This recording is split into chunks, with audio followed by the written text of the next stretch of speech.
Hey Rhonda, Matt Philleo here in the studio. Here today to help you with the critique of the portrait you're working on for Realistic Acrylic Portrait School Facebook group. So what I'm going to do is set up your picture next to the original reference photo, and then I'll do a side-by-side comparison and hopefully give you some tips that you can use to improve the portrait. I mean, it's already looking great already. It's got a lot of wonderful things going for it. But I'd like to help you refine it even more since you asked me. So anyway, I'm going to switch over to my desktop and we'll take a look at the images. All right, so first of all, it looks like you really have the overall impression of the painting down, the overall impression of the photo, I should say. I really like the just the way the dog looks so nuzzled up against the boy's neck. You really did that very well. And I really like the coloring of the pillow in the background. I just think that's really a nice, pleasing color. Also, I really like the coloring within the hair, and I think you did a great job getting that feathered look of his hair coming down on his forehead. You can really tell it looks like hair. It looks like individual strands that are kind of overlapped in certain areas, and so that's very well done. Now for some things to improve the portrait, I would say the first thing I noticed is that you want to accentuate the lighting more on the right side of the face. So if you look at the original picture, I'm going to use a little drawing tool here. There's kind of a difference here in value along these lines in the photo. And you want to see that major difference in value. Now, this is something I discussed in my online course, How to Shade with Acrylic Like a Master. And I really discuss values and how they work and how they create realism. Within the face, this would be the overall general value on his face, an area that's quite dark in comparison to the other side. And if you break it down to a simple form, that's kind of what it looks like. And so when you're doing your sketch, I mean, that's the best time to get that developed, but you can do that within the painting too. You want to see that major difference between light and dark. And this corresponds to the main light source. And there really is only one light source in this painting, although we do have some reflected light sources as well in the image, which would be coming from this white object down here that reflects onto his face. But what I'm talking about is that main light source casts his face kind of in a half. So you can see that shape pretty easily the way I delineated it. And you'd want to do that same thing within your portrait, you know, kind of accentuate that one shadow. I know you got that in there a little bit, but it should be much darker. If you print off my value checker tool, show it so you can see it here. I've put that up on the group from time to time, and I don't know if you've printed that off, but I think I'll put up that link again, you know, for your benefit and for other people's benefit. What this tool can do is it can help you really determine what the value should be in any given area. So the way you would use it, let me just switch here really quick and I'll show you. I'll show you here, Rhonda. The way you would use this would be, you know, after you print it off, you have all these different scales here. So I made 4 different scales, one called a general warm tone, a general cool tone, general neutral tone, average flesh tone. You just find the color that matches closest to what you're trying to measure within your picture. And I just have those different color profiles so that the color doesn't throw you off. when you're comparing. So I'm going to use this warm tone because it kind of matches what we see in the picture here. And my camera's not calibrated at this point, so you have to excuse the fact that it looks a little bluish. But so if I was looking, for example, at this side of his face in the reference photo, I would fold the value checker like this. So you're just seeing the edge of all these different squares. And I just match it up to the closest like this. And I'd say, okay, this value is really close to what I see here, you know, and I'm looking just at the value here within his cheek, but it's actually maybe even, I can tell, just a little bit lighter than what we see in the square, but it's very close to that. It's a little darker than this, a little lighter than that. And so it's somewhere in between the two of them.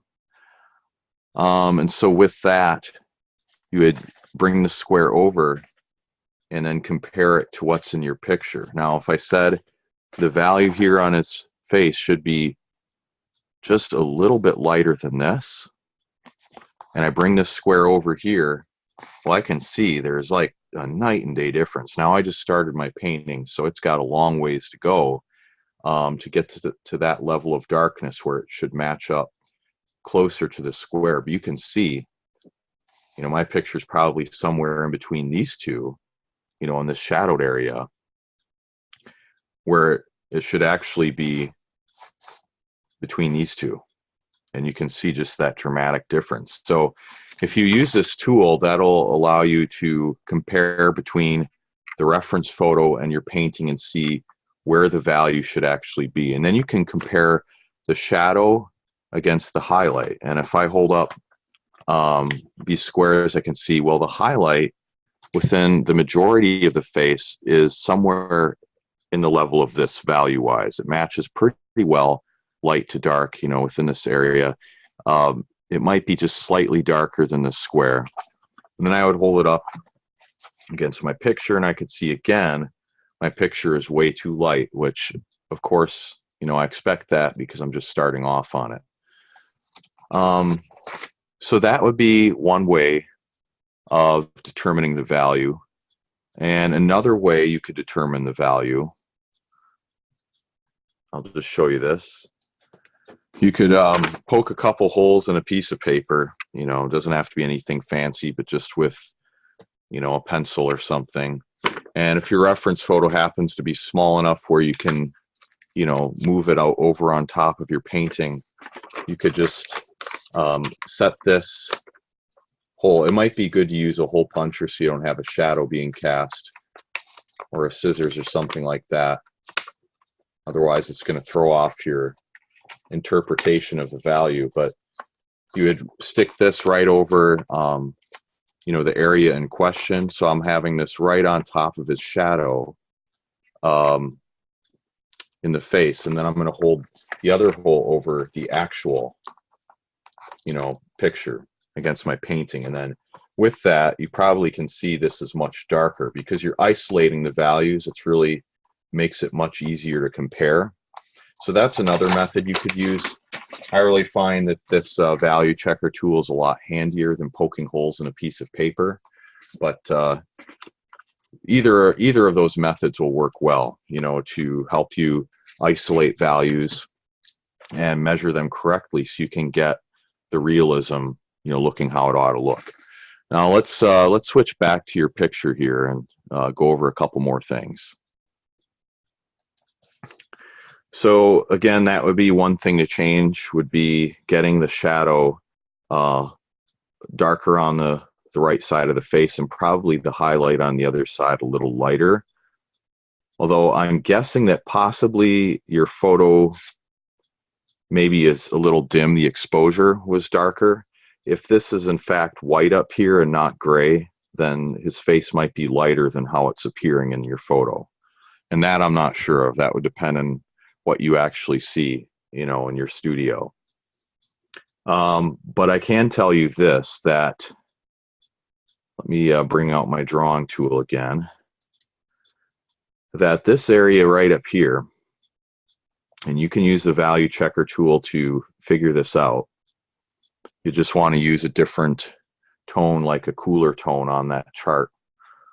But this area up here on the dog's fur should be way, way lighter than what's down here. And again, it's hard to show you without, bringing out the value checker tool, but you can do that in your studio. But if you were to compare, these two areas and isolate them and put them side by side, you'd notice that this is catching more of the light, and so it's way lighter than what's down here. But in your picture, you actually have them almost the same value. And what that does is it just kind of takes away some of the three-dimensionality in the picture. So if you can either darken this more or add some white highlights to the top, that could really improve that three-dimensionality. Also notice right in here, there's a little spot that's brighter where the light is just peeking up under his finger.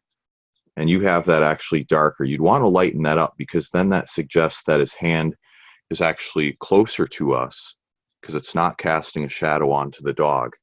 So I would lighten that part up as well. All right, let me clear this out.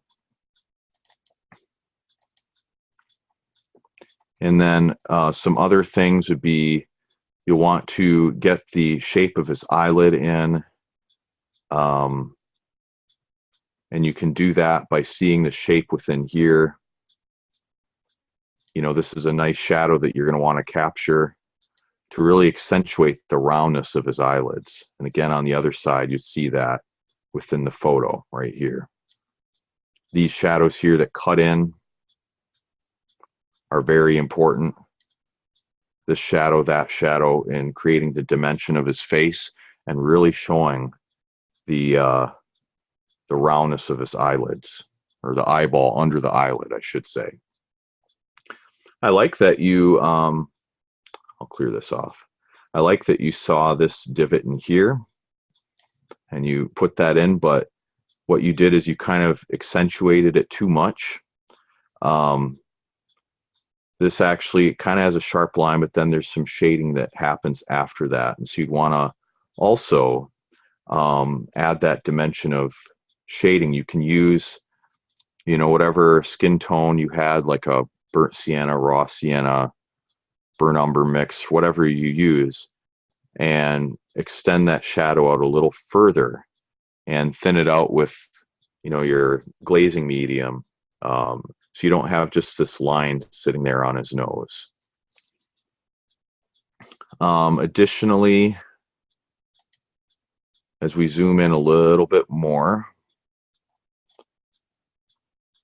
and actually before I go down there, I want to say this, that the shape of his eyelid, you have that a little too flat. Okay, notice the shape of his eyelid, his eyelashes, it curves up like this. And you have it going just too straight across. And again, that tends to flatten out the face. So you can still change that. You can change that by painting this dark value here of the eyelashes up just a bit higher. And then you'd cut in with some of this flesh tone and paint underneath it so that you're rounding this area out. Also, the eyebrows. The eyebrows need to extend down just a bit more. They're not quite so dark. They're a little more feathered. You want to see this value, and you'll notice that, in fact, these two values here are almost the same. This is just a little bit darker than that value. So the color you have up in here also needs to be reproduced down here with the shadow, but this should be a little bit lighter up here. All right, let me clear that out. I cover a lot of these things in my online courses, step by step, but I wanted to help you out here in this format, and I really hope that some of these suggestions will be able to make some significant improvements in your portrait. And again, I don't want to discourage you. You're doing a great job. It's just, it's beautiful. but just to take it to a higher level. That's what we're all about here. So I would say also, if you can get the shape of his eyebrow going down a little more, like you see here in the image, that'll really help out, because what we tend to do when we're drawing or painting people is we tend to make things very symmetrical. We tend to want to line up eyebrows and different points of the face with the edge of the paper. We're constantly doing that as human beings. We're trying to order the chaos within our world.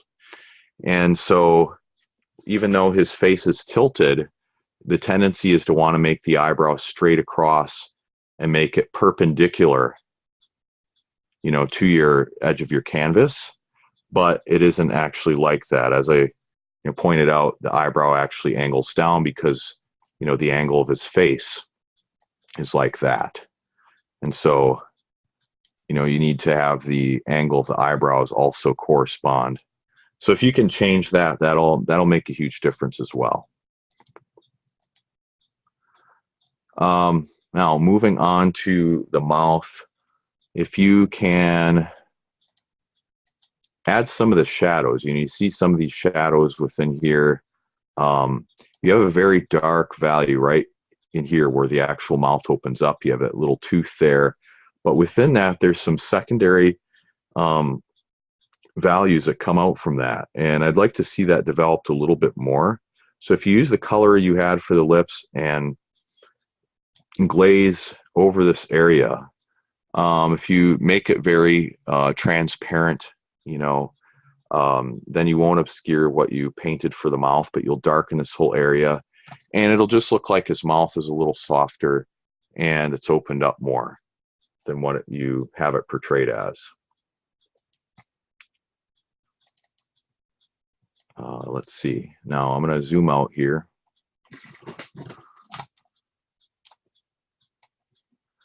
And these folds of his clothing are very, very tricky. So you have to break them down into just shapes and not see them so much as folds of clothing, which could be a little intimidating. Just like when people paint glass, you know, glass on a table. They think, how can you possibly paint glass? You just have to break everything down to values and shapes. Well, in this clothing, we want to break down the simple shapes and see this strong shape right in here, you know, like that. And you want to get that shape represented in. So if you can do that and accentuate the shadow, that will help. Also, I think even more important than that shape would be to get this shadow coming from the chin area and the side of his face right here. See this nice dark shadow? And strangely enough, this value here, if you use your value checker tool, you'll discover that this value here is about the same value as what's within the dog's fur. And so if you can get this significantly darker over here, that will really give his head some dimension. Otherwise, it tends to flatten it out and it makes it look almost paper thin, because paper wouldn't cast a very deep shadow, but of course the head would. So if you can get that shadow within there, that'll really help a lot. These other little shadows in here could help too, but man, you really got to get that shadow in there. Do you have the shadow going in with this area? And that's good. I'm going to clear these out so I can zoom out a little bit, scroll over. This area right in here, Rhonda, is a little problematic, but I mean, you can easily resolve that. There's just too much of a white line between the two objects. And when I mean the two objects, I mean the boy's shirt and the edge of the dog's fur. Notice in the picture that you have this very dark value within here, but then this value next to it is still quite dark, and then this is quite dark. In other words, let me zoom in here so you can see it a little closer. This white edge just should not be there. That you need to take a dark glaze, you know, that's similar to the color here, and paint over this and get rid of that white line, because what that does is it just makes the dog look paper thin. And if you can get rid of that white line, that will really add the dimension to them. Because realism isn't always portrayed with sharp definition of all edges. Some edges in realism need to be very sharp, but others need to be very soft and muted and even ambiguous. And this is somewhat ambiguous. And if you can get rid of that edge as well, it will kind of give the impression that there's fur actually coming off of the dog here. So the solution would be to take this dark color, glaze it in, cover over that white line, and you want to darken this whole entire area. There shouldn't be a shadow right here, but not in this area here. What I'm saying is that you do have a shadow coming from his hand, and you have this area way darker than this area, but actually this whole area, this general value covering this whole area, is about the same level of darkness. So to put it another way, you'd want to darken this area within here and get that similar to this value here. Okay, let me kind of scroll out a little bit. And then another thing is the shadows within his fingers. You want to see this value all within this area here. All right, this is all within the hand, one distinct value. You want to see that shape and replicate it so that it looks like, you know, his hand is bent and his knuckles are there. See, because of this shape, we can tell his hand is bent because the light is striking down here, but it's not going to hit this part down here. This is going to be in shadow. And so when you put that strong shadow in there, you're telling the viewer that his fingers are bent. But within here, your shadows need to be a little stronger, and that'll really suggest then that his hand is in fact bent and the knuckles are bent. You know, so it looks like that rather than that. So if you can make that change, that will really help. So other than that, I mean, there would be possibly a couple more things, but I think, you know, I've given you a lot of different things that you could incorporate in your painting. And with this critique, you are welcome to incorporate as little or as much as you'd like. This is all, you know, to help you out. And I hope I didn't, you know, overwhelm you with so much stuff that you're thinking, man, oh man, how can I possibly make all these changes? If you even make just one or two changes, that'll help a great portrait to be even better. So hope this helped, Rhonda, and look forward to having you in one of my classes in the future. And until then, be blessed and let me know how I can help. So have a great day.